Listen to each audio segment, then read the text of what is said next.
জান্নাত যেখানে থাকবে চিরস্থায়ী শান্তি, সুখ ও আল্লাহর সন্তুষ্টি। কুরআনে আল্লাহ তাআলা জান্নাতের পুরস্কার হিসেবে বর্ণনা করেছেন এক বিশেষ সৃষ্টি হুর, যাদের সৌন্দর্য, পবিত্রতা ও মর্যাদা পৃথিবীর কোনো কিছুর সাথে তুলনীয় নয়। আল্লাহ বলেন, তাদেরকে বিবাহ দেওয়া হবে বিশুদ্ধ বড় বড় চোখওয়ালা হুরদের সাথে। সূরা আদ-দোখান আয়াত ৪৪-৫৪। আরেক স্থানে আল্লাহ বলেন, তারা শুয়ে থাকবে সারিবদ্ধ আসনে এবং আমরা তাদেরকে বিবাহ দেব উজ্জ্বল চোখের হুরদের সাথে। সূরা আত-তুর আয়াত ৫২-২০। তারা থাকবে তাঁবুতে অবস্থানকারী হুর, যাদের কেউ আগে স্পর্শ করেনি, না মানুষ না জিন। সূরা আর-রাহমান আয়াত ৫৫-৭২।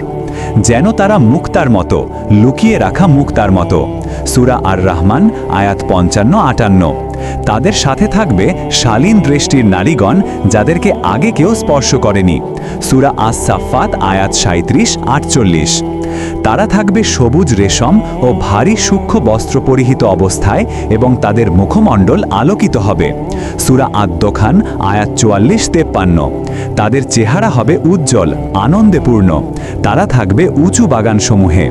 সূরা আল-গাশিয়া আয়াত ৮-৮-১০। তাদের কাছে থাকবে নির্দোষ সঙ্গিনীগণ, মুক্তার মতো। সূরা আত-তুর আয়াত ৫২-২৪। তারা থাকবে একে অপরের সামনে মুখোমুখি বসে, কাঁটামুক্ত ফল ও ঝুলন্ত ফলের ছায়ায়। সূরা আল-ওয়াকিয়া আয়াত ৫৬-১৫-১৬। আয়াত আমাদের জানায়, জান্নাতের হুর কোনো পার্থিব নারী নয়, তারা আল্লাহর সৃষ্টি, যারা পবিত্র, ক্লান্তিহীন, দুঃখহীন এবং চিরন্তন সুখের প্রতীক। আল্লাহ বলেন, জান্নাতে তারা যা চায় তাই সেখানে থাকবে, আর আমাদের কাছেও আছে অতিরিক্ত। সূরা কাফ আয়াত ৩৫। হুরদের বর্ণনা আমাদের কামনা জাগানোর জন্য নয়, বরং বোঝানোর জন্য জান্নাত কতটা পবিত্র, আল্লাহ প্রতিশ্রুতি কত মহান এবং বিশ্বাসীদের পুরস্কার কত উচ্চ মর্যাদার। এই জান্নাত তাদের জন্য যারা সৎকর্ম করে, ধৈর্য ধরে এবং আল্লাহকে ভয় করে। আসুন আমরা সবাই সেই জান্নাতের পথে চলি, যেখানে থাকবে চিরস্থায়ী সুখ, শান্তি আর আল্লাহর সন্তুষ্টি।